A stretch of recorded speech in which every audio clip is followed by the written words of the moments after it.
Here you go. Yeah. Obviously, we lost the game playing two different quarters. Halves. Akivaizdžiai mes pralaimėjome rungtynes žaisdami dvi skirtingas dalis. Problems in the second half, defensive breakdowns without any specific reason. Antroje žaidimo pusėje mes padarėme klaidų visiškai be priežasčių. And they punished us with three threes. Ir jie nubaudė mus 3 tritaškiais. On the other end, some turnovers and the missed layups cost us victory. Ir kita vertus, keli prarasti kamuoliai ir nepataikyti metimai iš po krepšio kainavo pergalę. But again, this is just the first game between these two teams. We'll play many games. Bet mes žaisime dar daugiau rungtynių, tai tik pirmosios rungtynės tarp mūsų. If you have any questions, I'll try to answer. Klausimai, prašau. Coach Trifunovic said that Žalgiris win because of defense. I agree with that. Do I agree with that? You know what? When Samadžijski miss what he missed, and when Valančiūnas miss what he missed, I'm not sure that's got anything with the defense.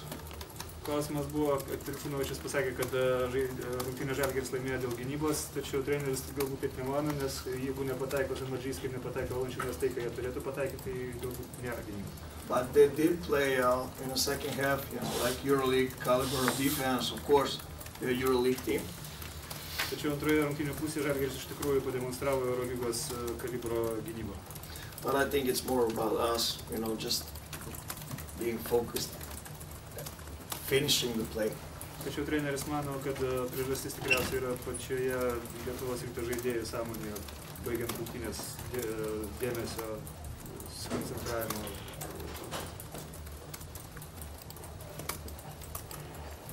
Just a few plays down, Valančiūnas probably his worst game for the season. Well, he's sick. He has been sick. Yeah, he has been sick, and I don't know, young as he is, probably that award, mixed up emotions. Then, high caliber opponents, plus not being ready.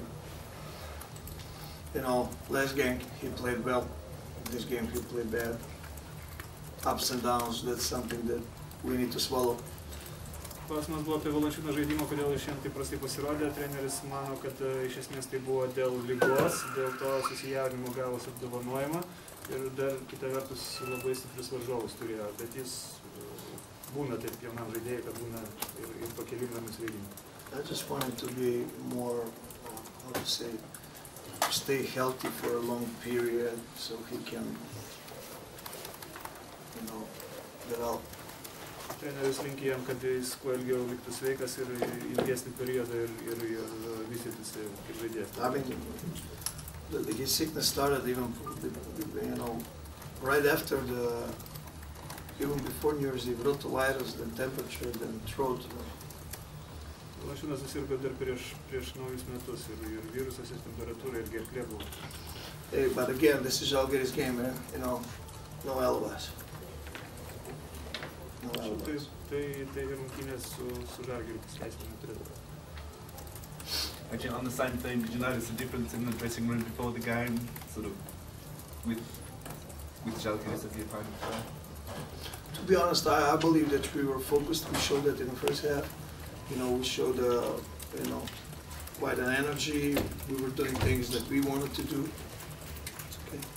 Klausimas buvo kiek nors skiriasi atmosfera drabužinėje prieš rungtynes su Žalgiriu, bet treneris sakė, kad tiesiog kaip visą laiką jie buvo susitelkę ir tai parodė pirmoji rungtynės. Paulius Jankūnas, the man of the match in your point of view? I think so, yeah. He was very well on high level today.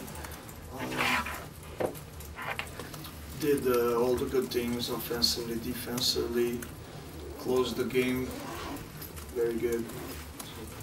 Trenerio nuomonė, Paulius Jankūnas buvo šios dienos rungtynių didvyris. Jis darė viską visose pusėse ir gynyboje, ir puolime. I mean, he's a national team member, an important player for Lithuanian basketball. His rating and treatment by refs is something that we need to play with. Jis, aišku, yra rinktinės dalis ir jis turi savo vardą tarp teisėjų, su to požiūriu mums reikia susitaikyti.